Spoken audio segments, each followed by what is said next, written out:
Assalamu alaikum wa rahmatullahi wa barakatuh. This is Najwa Husseini with Azadi News.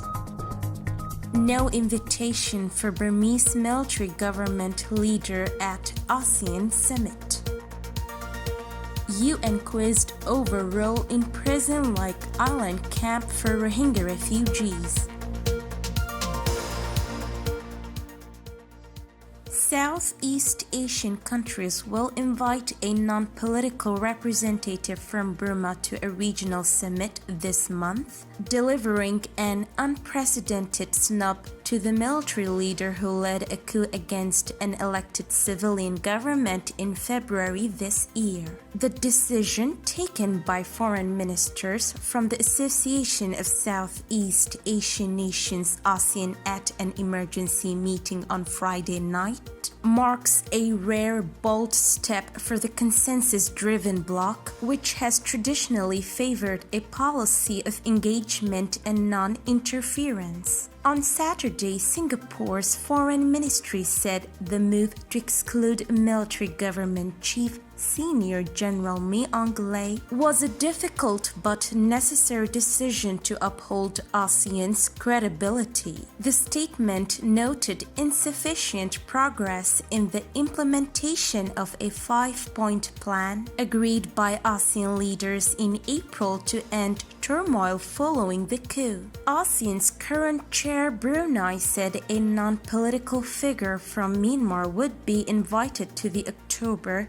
26 to 28 summit after no consensus was reached for a political representative to attend. As there had been insufficient progress as well as concerns over Myanmar's commitment, in particular on establishing constructive dialogue among all concerned parties, some ASEAN member states recommended that ASEAN give space to Myanmar to restore its internal affairs and return to normalcy, Brunei said in a statement. It did not mention Mi Aung Hlaing or name who would be invited in his place. Zaman Tu, a spokesman for Burmese military government, blamed foreign intervention for the rare exclusion of Mi Aung Hlaing from the summit and told the BBC Burmese news service that the United States and representatives of the European Union had pressured other leaders of the 10-member Association of Southeast Asian Nations ASEAN to exclude the military leader from the summit later this month. The foreign interventions can also be seen here, he said. Before we learned that some envoys from some countries met with US Foreign Affairs and received pressure from EU.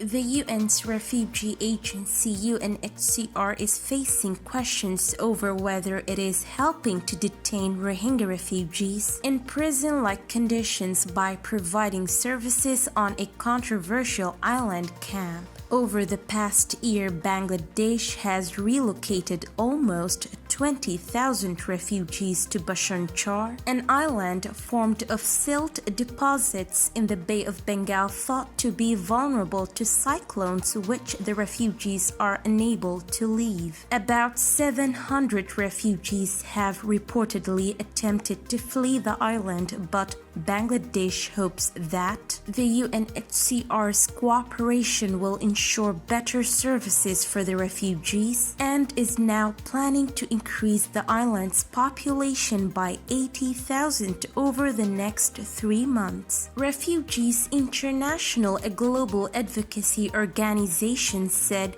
there were serious questions about whether it was safe and possible to move such numbers to the island from the Cox's Bazar refugee camps, which are the world's largest, hosting about 890,000 refugees. Most concerning is whether any relocations of Rohingya refugees to the island will be truly voluntary, evidenced by the fact that hundreds of refugees relocated there have already tried to flee, said Daniel Sullivan, Refugees International's senior advocate for human rights. As Refugees International has warned in the past, failure to properly assess conditions and inform refugees about the move will result in policies more akin to detention than refuge. The Geneva-based Global Detention Project tweeted, "In signing a new memorandum of understanding with the Bangladesh government, is the UNHCR assisting in the detention of Rohingya refugees on Bhasan Char Island? Are refugees free to move on and off the island? Are they moving there truly voluntarily?" Human Rights Watch reported in June that the government had misled refugees about conditions on the island and that some had been relocated without informed consent. It also reported that despite promises from the government of good living conditions, they did not have access to work or education and were unable to leave. This is today's news. To get more updates about Rohingya, subscribe to our YouTube channel and hit the notification bell. Visit our website azaditvnews.com and follow our social media accounts. Wassalamu alaikum wa rahmatullahi wa barakatuh.